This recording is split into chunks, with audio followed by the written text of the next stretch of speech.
Zealoters, thank you for your love and support. I appreciate you all. The Sahelians are saying they have had enough of people meddling in their affairs.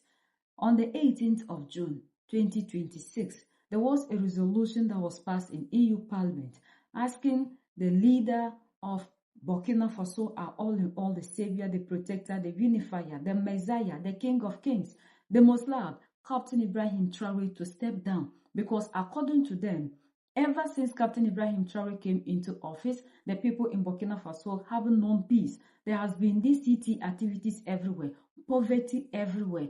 The people are suffering, so they need to come into Burkina Faso and help them. So they need humanitarian aid to come and give to the people in Burkina Faso, and they must make sure that there is a regime change so that they get a leader who will then come and take control. Burkina Faso responded officially. According to Bazumbo Bazi, these people must receive the same measure they give to us. That they are claiming that they are coming into Burkina Faso to come and do what? To protect who? That is not their motive. They know very well that they are the ones who are sponsoring these activities that are destabilizing the country. Their sovereignty is not negotiable. Indeed, on Thursday, June 18, 2026, the European Union voted on a resolution that painted a grim picture of Burkina Faso. This resolution was insanely promoted by the French General Christophe Gomart. Is it necessary to remind that these same actors in the same European Parliament carried the dubious resolution on March 12, 2026, demanding the, I quote, immediate and unconditional release of Mohamed Bazoum, end of quote. These resolutions, with a program content of massacring black people, clearly attest to the statements made by Generals Michel Langles in April 2025 and the Frenchman Lecointre, former Chief of Staff of the French Armed Forces. This French General Lecointre, who stated that Europe will have, I quote, the obligation to return, end of quote, one day to the Sahel. In attitudes of condescension towards the impulses of new slave traders, General Lecointre stated, I quote, Europe will have to return to help restore the state's administrations and development, end of quote. Il a tant te dit et cessé. Their comrade General Gomart, clinging to a heavy reasoning of reverie, recites that Burkina Faso is isolated from the international community. Et il apprend that the country is suspended from regional and international organizations, that fundamental freedoms are reduced, that the security situation has worsened, that the territory is beyond the control of the state, that the populations need humanitarian aid, that Burkina Faso is sinking into chaos. He will even deny that Burkina Faso has become a threat to its neighboring countries. Comrade Prime Minister, when we see that individuals have been created, raised, and trained to do nothing but harm, at some point we must dare to return harm for harm, so that harm knows it hurts.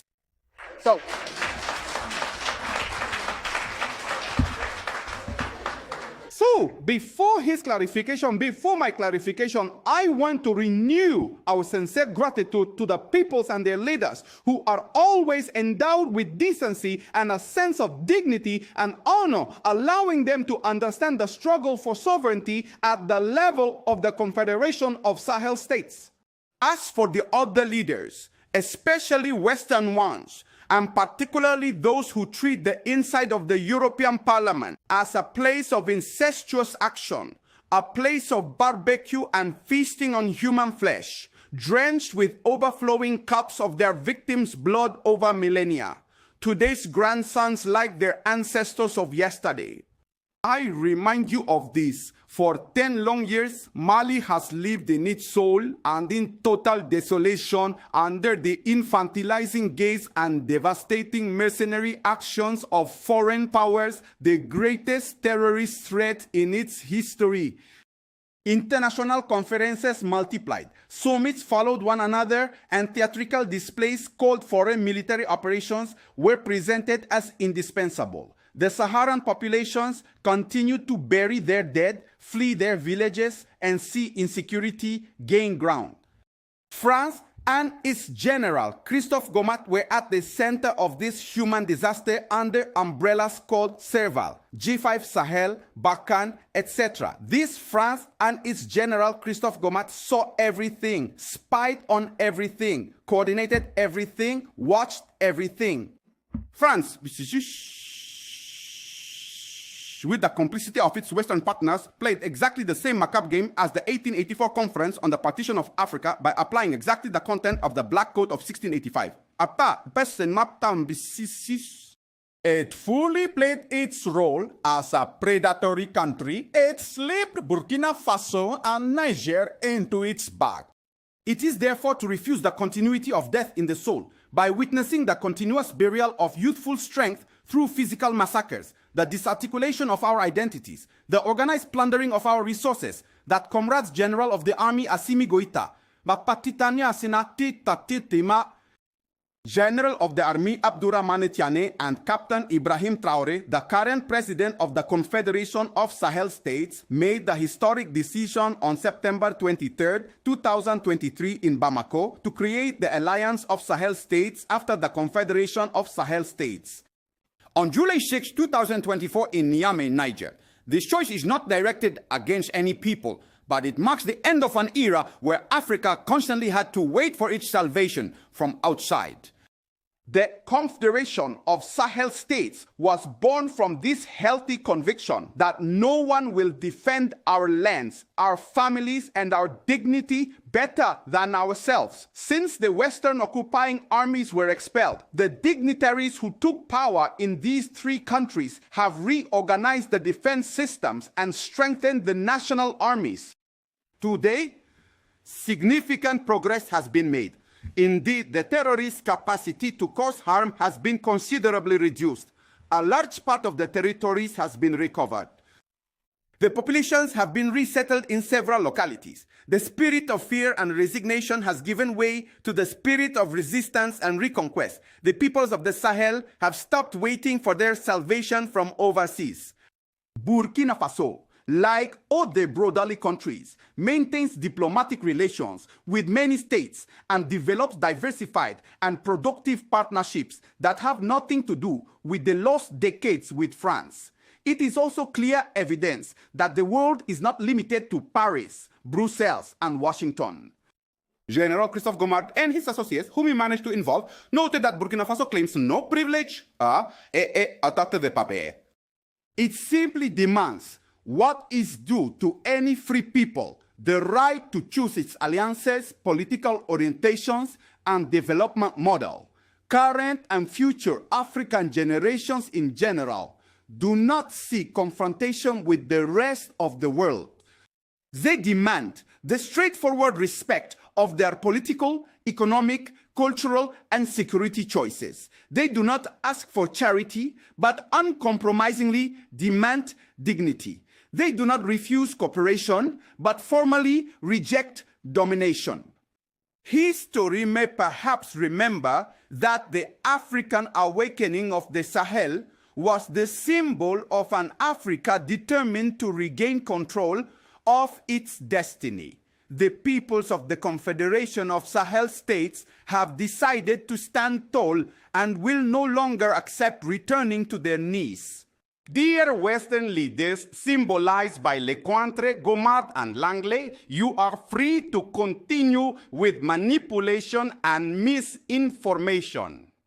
Africa sees you ready to descend again, as in the years of the slave trade, to replace the auxiliaries of your armies called terrorists, losing ground in the Sahel.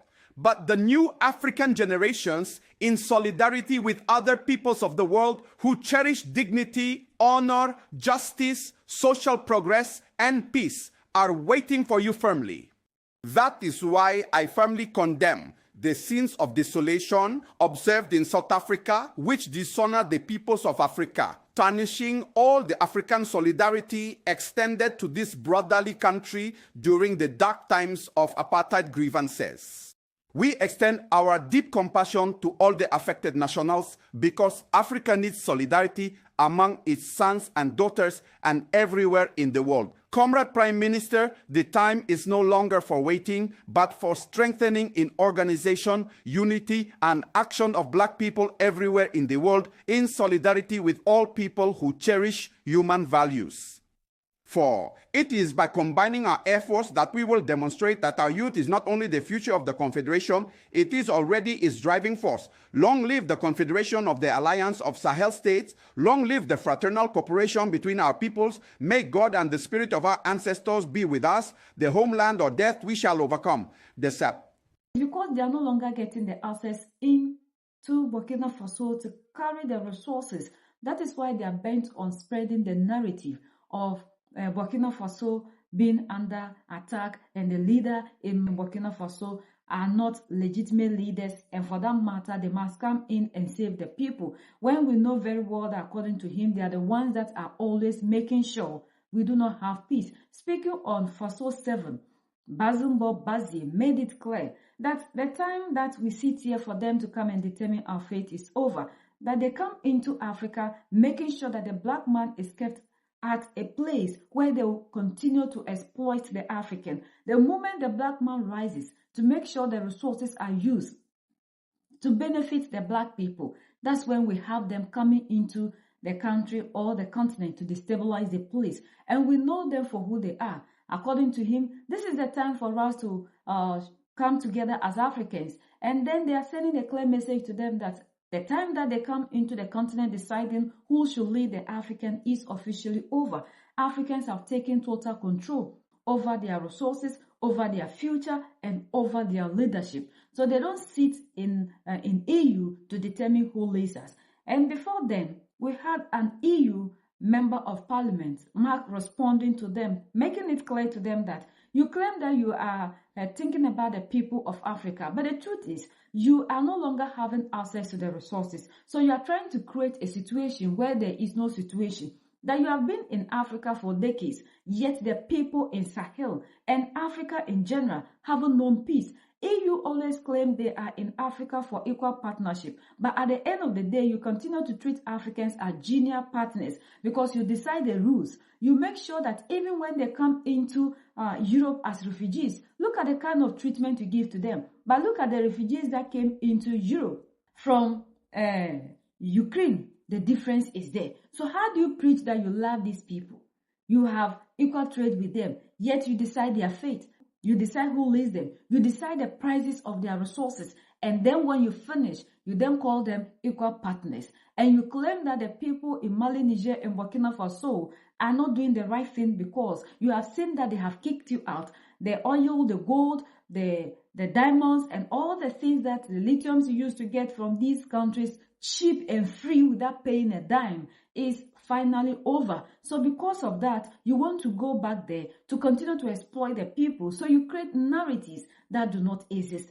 This is the same thing that the people in Burkina Faso are making it clear to the people in Europe and France in general, that if there's anything, they should concentrate on the things that are happening in Europe and leave Burkina Faso alone, leave Africa alone, because our resources belong to us and these resources must be used to benefit the African people. So for them to continue to be exploiting the African with false narrative, they should understand that change is constant and the time has come whereby the African has decided that this kind of things will no longer be allowed on the soil of Africa, and their sovereignty is on their own head, and they decide who leads them, and they have every right in Africa to decide who leads them. The people in Burkina Faso do not meddle in the affairs of Europe, so they don't expect Europe to also meddle in our affairs. When Europe is preaching equality, yet Europe do not want to come to terms with the fact that the people have decided that this is the person they want to be led by. I don't understand why we say we are independent, yet we still have to be electing leaders based on the approval of Europe. So the message from the Burkinabés is simple. The time where they used to bow down to oppression is over. They have taken total control over their life, their resources, and the resources in Burkina Faso belong to them. Burkina Faso belong to the Burkinabés, just like France belonged to the French and Europe belonged to the Europeans. So they should look at their internal issues and deal with them rather than leaving their internal issues coming into Africa. And the message they are sending to them is clear and simple. Look for plan B in order to survive. But for you to always have the intention that you must always exploit Africa before you survive, that the time that we used to pamper them is over. When you bring evil, you receive evil. According to Basil Bazi, now we are not going to return evil with good. So whatever measure you give to the African, you receive it. And the time for us all as Africans to unite is now. Because our all-in-all Captain Ibrahim Traore made it clear to us that the Black Winter is going to start in West Africa, but it will spread to the rest of Africa. So it's either we unite as a people and fight for total liberation, or we remain slaves forever. So the ball is in our court. What we want to do, either we want to have total liberation, because they said now that diplomatic channels have failed them, they will not use their army. So the African must be ready for us as a people to also fight to defend ourselves. A lot of us are still sleeping, and the time for us all to wake up in unity is now. We are the only ones that can set ourselves free. United we stand, divided we fall. And united we keep standing forever and ever. The greatest enemy of the African is mental slavery. So let's decolonize ourselves from mental slavery. Let's keep sharing to educate our brothers and sisters. Together we'll make Africa great for ourselves and the next generations that are going to come. So that's the latest around the world in Africa, West Africa, and in Burkina Faso.